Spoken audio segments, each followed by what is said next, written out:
This is what I'm working on at the moment. So one of the tub side panels, as you can see, insulation in, my plywood lattice work if you like, but I just wanted to show you the reinforcing that I've now put in. And what I did was laminated up some plywood, just because I had this plywood, laminated up 5 pieces to put it in there ready for the metal brackets. That's all the screws in this side.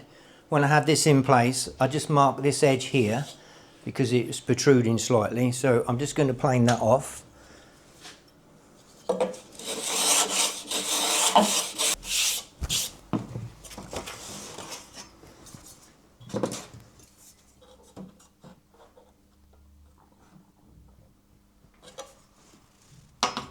That'll do for me.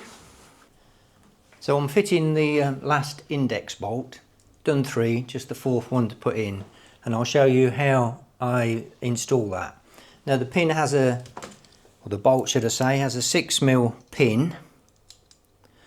So to make sure everything lines up properly, I'll put the steel bar in, and then I'll drill a pilot hole right through the wood, the steel insert, and then into this. That means everything lines up, hopefully. The hardest thing really is to get the drill straight, because if you slightly like this, it will stop that pin from locating. So that's the difficult bit. So I'll drill this out and I'll also show you how I tap it. So I've gone through, if you remember, I've reinforced this, so I've got a total of 8mm steel plus the 3mm of this bar that I'm drilling through. And what I'm going to do now is flip it right over, put it back in and drill again with the 6mm bit. That's so when we connect this part to the leg, it doesn't matter which way up. There's a pin that drops through the top on the outside, but it won't matter which way round you do it, but that will come together later on. So I'll just drill through again so that all lines up. So the next thing I've got to do, these are 12mm thread, 1.7, 1.75. So I've got to drill out, this is a 10.2, 10.3 drill bit through here into the steel. So I've took the insert out, we don't want to touch that and damage that now.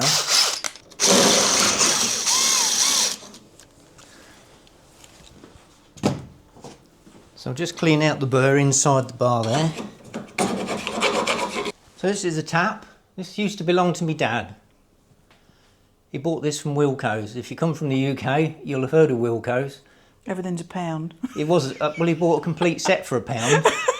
And I know I took the mickey at the time, said, it's just break, that'll be useless, Pops. And he said, well, we will see. And 20 years later, I'm still using it. So I did have to sharpen it up a little bit the other day. I don't think it'll cut many more threads, but I'm hoping that it will just finish these. Looks nice and straight. And you wiggle waggle it to make sure it's all cut properly. That technical word, wiggle waggled. Wiggle waggle. Yeah. So, well done Wilko's. That managed 4 of these, M12s. Yeah, Pops was right. These are locking pins. Let me just come to the camera and show you. So these lock in and out. So you pull it back, turn it, and that's locked out.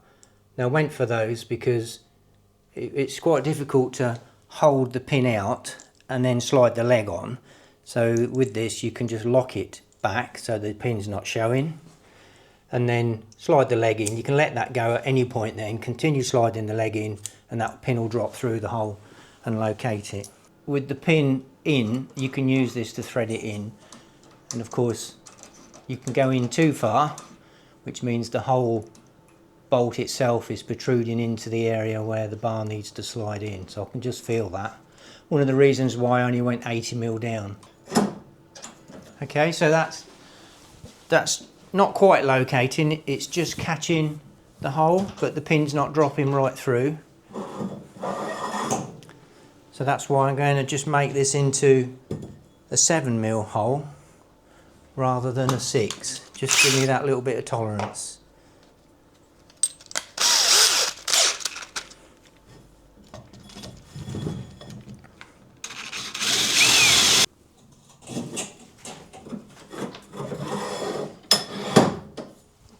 There we go. So that's now locked in place. So you pull the pin back and you can pull the leg out. So any time you can let go of that and the pin drops in. Very clever. That's it. I'm impressed. That will hold that leg in place, hold all 4 legs in place. So that's the idea of the index bolts. So because that steel bar runs right through there, I couldn't get a fixing on here. So I couldn't, although there's screws in here, these 3 screws are just holding the 2 pieces of plywood together. So I couldn't screw through, bolt through. So when this, what I referred to as the wing section, goes on, I'm not going to be able to get any fixings through there. So I'll get a fixing down here. And then when the side panel goes on, I'll get fixings down here. But I did want something here, so I've glued that on. This is the wing section. As you can see then, this will just slide under there like that. I can now glue this part to this part, and with the metal bracket in there, I don't think there's a problem with strength. I'm just going to put a tack in this and hold this up. That's better, that means I don't drop it, which I have done a few times. My next step is to, and I've already dry assembled all of this, but you've probably got the idea by now. This goes in here, insulation goes in, small piece of plywood around the top, and then the plywood goes on the top. So I'll finish this wing, this side and this other wing, and that's as far as I'm going to take it. I'm then going to dismantle everything, and I've decided I shall flip the base over, and I'm going to PMF the underside of the base so I don't have to lie upside down. We're not going to be able to tip this up and do anything with it. So the easiest way of PMFing the bottom is to do it before I start reassembling everything. So I'll reassemble everything once I've PMF'd the bottom, and that also means at that point I'll be able to put the legs on, which will be on the wheels. So when this is back and all assembled and glued together, it'll be on 4 wheels, which I can adjust the height and all that sort of thing. I can move it about. That means I've got the bench free indoors, and then I can carry on making the sections. So that's where I'm at the moment. It's cup of tea time. Yeah.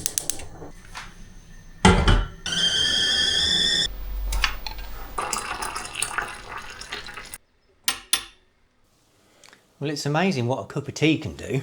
Does it make you work faster? It does, because now Super duper. this is all assembled, all glued and screwed together. So we'll show you how it goes in here.